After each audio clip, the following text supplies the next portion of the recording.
So, we are going to start a new segment every week called This Week in Baseball History. So, I'm just going to choose one event from each date in baseball history, and we're going to run down the week. So, here we go, starting off with April 27th. As the Angels sit in last place in the AL West, they release outfielder Bobby Abreu and call up prospect Mike Trout. So, it happened in 2012. Has this worked out for the Angels? I mean, up until the last couple of years, has worked out great for them.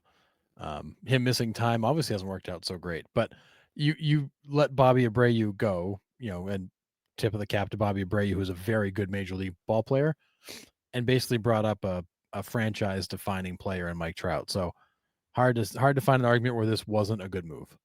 Yeah, I mean, but you made the playoffs that one year and then haven't since. So, Yeah, not Mike Trout's fault. You yeah, need to call up more than just Mike Trout. If you could have called up like Roger Clemens, Randy Johnson, a bunch of guys with him, might be a different story. yeah, but it's Mike Trout. Yeah. It's yeah. All right. April 28th, 1998, Juan Gonzalez hit a two-run homer against the Minnesota Twins to set an all-time record of most RBIs in the month with 35. And this was on his way to, what was it, 109 before the All-Star break and 157 total, I Yep. believe, that year. Yeah, kinda lost in that summer of '98 with the home run race. Yeah. Drove in a boatload of runs in the first half of that season. So absolutely insane. Yeah, he might be the best RBI guy that I've actually seen with my own 2 eyes. There if there's a runner at second or third, they were coming in. There's Yeah. just no way around it. Yeah. He was a beast. April 29th, 1939. Lou Gehrig hits his 2,721st and final hit for the New York Yankees. His record will stand until Derek Jeter surpassed him in 2009. I mean, one of the best of all time to ever do it. Yeah, I This mean, guy. one of the, like, Mount Rushmore level elite players in baseball history. Yeah. And especially for an organization with as much history as it has, for a guy like that to stand out like he does, that says a lot. Yeah, and first successful as the Yankees organization was, it's crazy that it took Derek Jeter. Like that's a I big know. gap in time for a guy to finally break the career hit record. Yeah, it took you 70 years to break that record with all the players that have come through New York. Yeah, crazy. April 30th, 1997.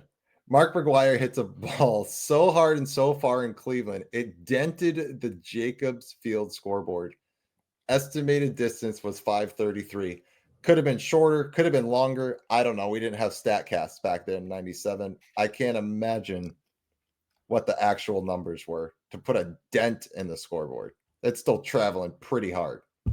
Yeah, I mean, and he hit some massive home runs in his time. I mean, I think back to the days you move a little further in his career when he gets to St. Louis and he's got Big Mac laying up on that second deck, Yeah. and he used to just launch missiles up there all the time. I mean, there's the home he his home runs were either absolute rockets or these just majestic moonshots. I mean, you think about that one he hit off Randy Johnson, I think in the Kingdom that Oh I yeah, don't think it's landed still. Just crazy. no, he hit some big boy home runs, that's for sure. Yeah. May 1st, 1975, Hank Aaron collects two RBIs in a four-hit effort. He breaks Babe Ruth's record of 2,209 career RBIs. Hank Aaron still owns the record for most RBIs in a career. Um, and some argue he still holds the all-time home run record, but we won't go there on That's this another segment. day. Yeah. But pretty cool date in baseball history there. That is so many RBIs. Eh, I don't think people truly appreciate how many RBIs that is. Yeah.